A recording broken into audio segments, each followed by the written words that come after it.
Just want to let you lot know that if you're watching this clip on the Fozcast YouTube channel, the full episode is now available to watch exclusively on Spotify, and it's free. Come on.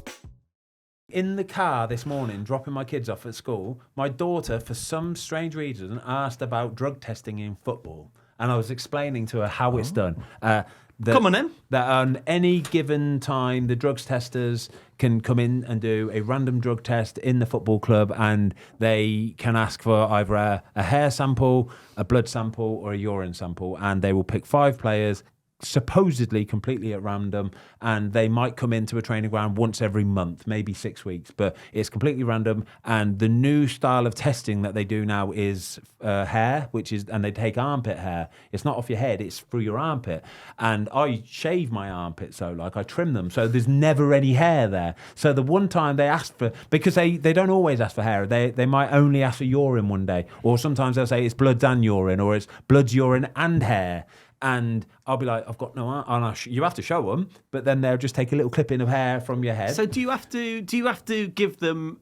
Don't you have to constantly update a 2-week calendar of where you're going to be at any given time? Oh, every single day. Yeah. Every day. Yeah, but so if I'm weeks. ill or I'm not going into work, so every week the staff, the secretary, the admin staff at the football club at the training ground will let the drugs testers know our weekly working schedule. So they will say that the advisable drug testing hours are between 9 a.m. and 2 p.m. every single day this week, because we're in every day this week, yeah? So the drug testers will know that when they're going to random drug test us, they can come in any day that week between 9 and 2, and we have to give them a drug test. Don't you have to do it for your days off as well? They will give it for our days off, but they automatically just do a 1 hour time slot period at the home address between 8 and 9 in the morning, okay? So they'll do that. But if you're going away, so international break, for example, if I'm going away to Dubai for a week, I have to let the club know I'm going away for a week, and this is the name of my hotel, and this is where I'll be, and you can come and drugs test me if you so want to between 8 and 9 every single morning at that hotel. So what happens if it's your day off on a Wednesday? Yeah. And they come to your house and you're, I don't know, out walking in the Cotswolds? Yeah, you have to drop everything and get back.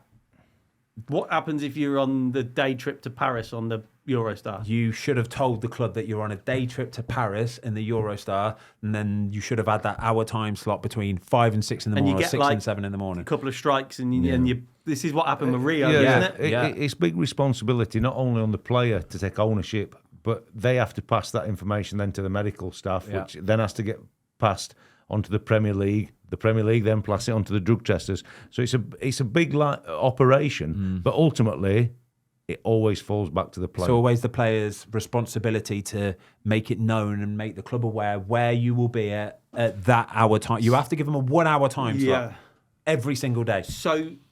So to get it wrong 2 or 3 times, you're doing well to get it wrong once. You're doing very well to get it wrong once. I have heard stories of in the off season, in the summer, the drugs testers have gone abroad to these places in Dubai or where it might be and actually turned up at players' hotels. I know tennis has it really badly. Yeah. Tennis particularly, you'll have them coming at all sorts of unsociable hours. I don't think it works quite the same as football. Cycling. But cyclists specifically, they can turn up anywhere at any given moment, and they can interrupt a family holiday. It could be anywhere. Well, and you have to give them, and if you refuse, it's like refusing a roadside drug sobriety test. You failed. A breath test, yeah. If you refuse, you failed. Sorry, back to the question. What was the question? Stitch-ups. I thought you were trying to weasel your way out. I've got a good one. I remember it from when I was a real young player at Barnsley. We were early into pre-season, and the big lorries have come just to collect all the gear from doing all the pictures in the summer. And one of the lads got one of the lads' car keys, drove it onto the back of the low loader, got the driver to put the things back up, and obviously one of the lads had gone in saying, "Oh, what about you? He won a new car, this lad had got." And he's saying, "Oh, yeah, do you want to have a look at it?" He come out, and we got the driver to just start driving off. Was in the back of the low loader? On the back of the low loader, you'd be fuming. You'd be fuming.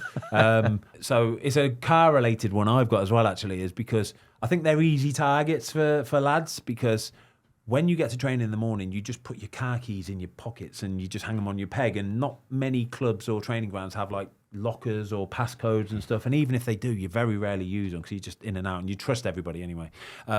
So I remember when I was at West Brom, you could actually, from the car park, drive your car all the way up the side of the main training pitch, and then you could get up onto like the academy training pitches, but they went on for miles, like miles away over there. Loads of pitches. And it's where the buggies use to get access to those pitches, so it's a big wide track. James Morrison used to do it, Simon Cox all the time. Like them two were always doing stuff to each other, but he got his car one time and drove it all the way onto the academy pitches. And so he comes out after training, where's my car? And he knows who's done it straight away. So he's straight back into the changing room. Lads, Mozza, stop being a dickhead. Where's my car? And he's like, what you on about, mate? I ain't got a clue, mate. What you on about? And then all the lads are buzzing. They're all going, wait, you don't know where your car is. You don't know where your car is. Brilliant. And then it's, he knows it's, obviously, if it's not on the main pitch, it's going to be further up in there. So he pokes his head out, looks up onto the academy.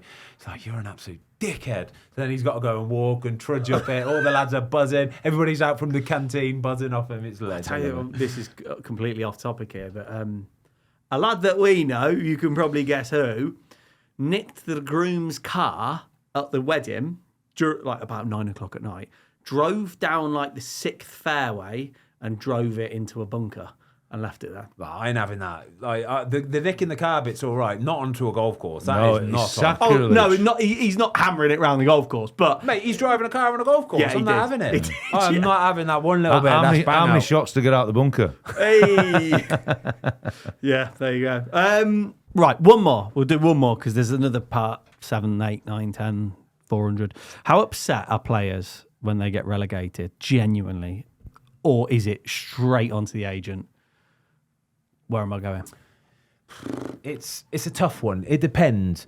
I think, like, take Southampton in the Premier League at this moment in time, right? They're on course to get the lowest points record in Premier League history. It's almost a given that they're getting relegated. I think everybody knows already, and I don't think anybody really is going to be in a position to go and say, right, I need a move back to a Premier League club. Yeah, you would like to think, not like to think, but you would suppose that most of the squad that gets relegated will be the team that tries to help Southampton get back up again. Yeah. However, if you look at some of the big clubs that have been relegated, that have been a bit of a shock, a bit of a surprise, your old sort of West Hams, your old Newcastles back in the day, even when we was at Birmingham when we got relegated, we had a lot of very good individuals that you could see were going to get a move to the Premier League. And there are players that it really hurts and it means a lot to them, and personal pride and the fact that they've let the fans down and they've let their teammates down. It hurts. It really hurts. But that just depends on you are as a character. But then I have seen other players that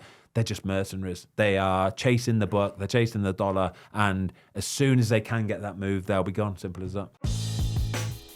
Thanks everybody for watching. We hope you enjoyed this clip of the Fozcast. If you would like to watch the full episode, it is now available exclusively on Spotify for free.